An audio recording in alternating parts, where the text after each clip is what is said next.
Salah satu perizinan yang harus diurus adalah perizinan produksi pangan industri rumah tangga atau disingkat PIRT. Apa sih itu PIRT? Simak info berikut ya.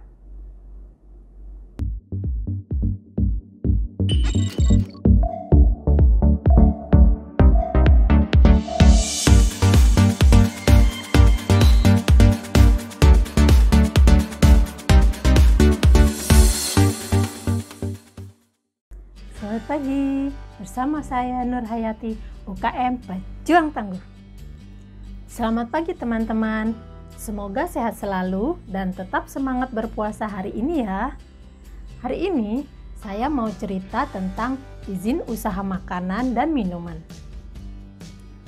Teman-teman tahu nggak nih, selain memiliki produk yang berkualitas, hal yang perlu diperhatikan para pelaku UMKM ketika membuat suatu usaha atau bisnis, terutama usaha rumahan adalah perizinan. Penting banget loh. Salah satu perizinan yang harus diurus adalah perizinan produksi pangan industri rumah tangga atau disingkat PIRT. Apa sih itu PIRT? Simak info berikut ya. PIRT adalah syarat yang harus dimiliki jika seseorang hendak menjalankan usaha di rumah atau industri rumahan di bidang makanan dan minuman. Bentuk perizinannya berupa sertifikat SPP IRT. SPP IRT ini pun bersifat wajib, sebab sertifikat ini bisa menjadi penjamin dan barang bukti bahwa produk yang dimiliki oleh UMKM layak dan aman untuk dikonsumsi. Lalu, untuk jenis pangan yang bisa mendapat izin SPP IRT adalah jenis pangan yang bersifat industri rumah tangga pangan atau IRTP. Hasil produksi wilayah Indonesia dan jenis pangan yang dikemas kembali dalam bentuk ukuran kecil. Selain itu, surat permohonan izin produksi makanan atau minuman kepada Dinas Kesehatan juga dibutuhkan, lalu disusul dengan data produksi makanan atau minuman yang diproduksi, sampel hasil produksi makanan atau minuman yang diproduksi, label yang akan dipakai, dan menyertakan hasil uji laboratorium yang disarankan oleh Dinas Kesehatan. Setelah dokumen sudah berhasil dilengkapi, hal pertama yang harus dilakukan adalah pelaku UMKM harus membuat pengajuan permohonan SPP IRT ke Bupati atau Wali Kota ke unit pelayanan terpadu satu pintu Dinas Kesehatan.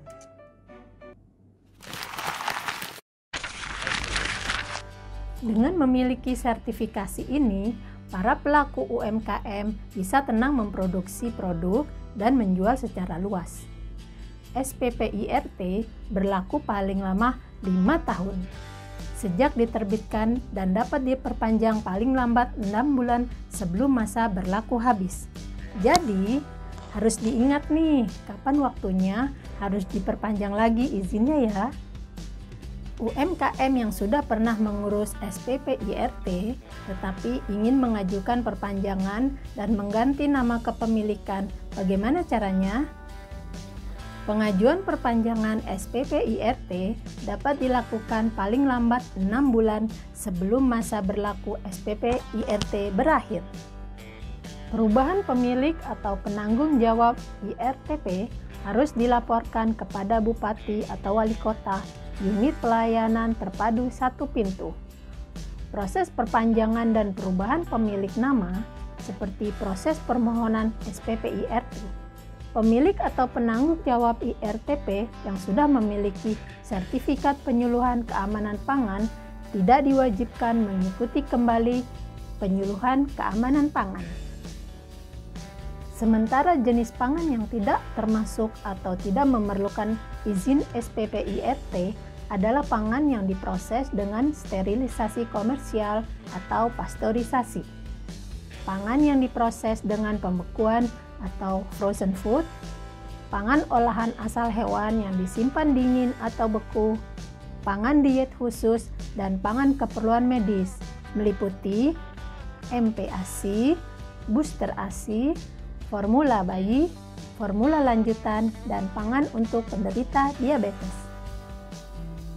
Ada beberapa syarat dokumen yang harus dipenuhi untuk pengajuan SPP IRT seperti fotokopi KTP pemilik usaha, pas foto 3x4 pemilik sebanyak 3 lembar, surat keterangan domisili usaha dari kantor camat, dena lokasi dan dena bangunan, surat keterangan puskesmas atau dokter untuk pemeriksaan kesehatan dan sanitasi.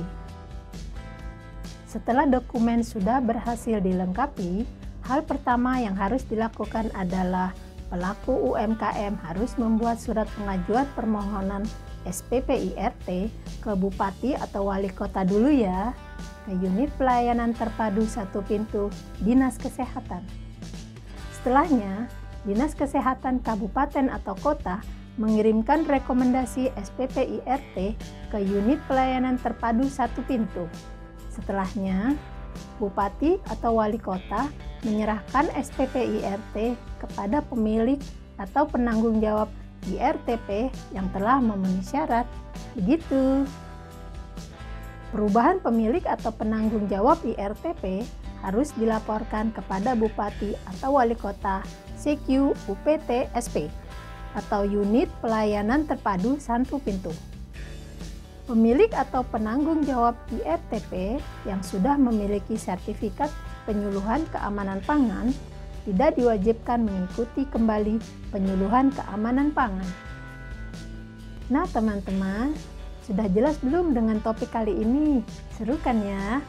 Kalau belum jelas, tulis pertanyaan di kolom komentar ya. Saya akan menjawabnya.